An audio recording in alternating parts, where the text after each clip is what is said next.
Hello everyone, welcome back to the Python series. So ఈ రోజు topic ఏంటంటే conditional statements లో మనం కొన్ని ఎర్రర్స్ చూసాం. సో అర్జెంట్ గా వీడియోని సేవ్ చేసుకోండి. అండ్ ఆల్సో టెక్ రిలేటెడ్ మీకు ఏ ఇన్ఫర్మేషన్ కావాలన్నా కానీ ఖచ్చితంగా కొన్ని ఫాలో చేసి పెట్టుకోండి.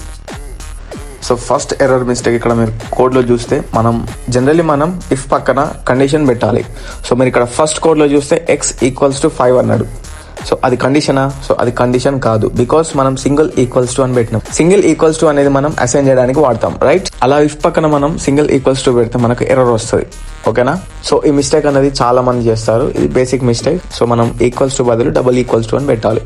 సో ఇక్కడ సెకండ్ మిస్టేక్ చూడండి, forgetting the colon. So colon అనేది మిస్ చేసిండు.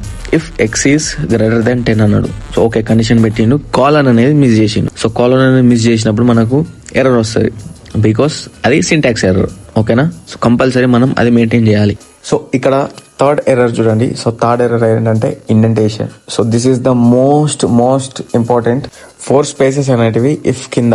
మరి ఇక్కడ ఫస్ట్ కోడ్ లో చూస్తే ఇండెంటేషన్ పెట్టలేదు. సెకండ్ కోడ్ లో మీరు if x is greater than 10 colon పెట్టిండు, కింద 4 స్పేసెస్ అనేటివి కంపల్సరీ మెయింటైన్ చేయాలి. ఒకవేళ చేయకపోతే మనకు సింటాక్స్ ఎర్రర్ అని వస్తుంది. సో ఇక్కడ ఫోర్త్ ఎర్రర్ చూడండి, మనకు కండిషన్ పెట్టిండు. కండిషన్ పెట్టిన తర్వాత లాజికల్ ఆపరేటర్ లో అండ్ అనే ఆపరేటర్ బదులు అండ్ అనే సింబల్ పెట్టిండు, అది కూడా సింటాక్స్ ఎర్రర్ వస్తుంది.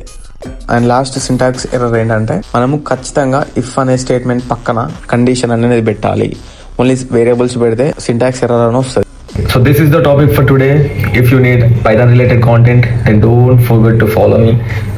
See you in the next video. Bye.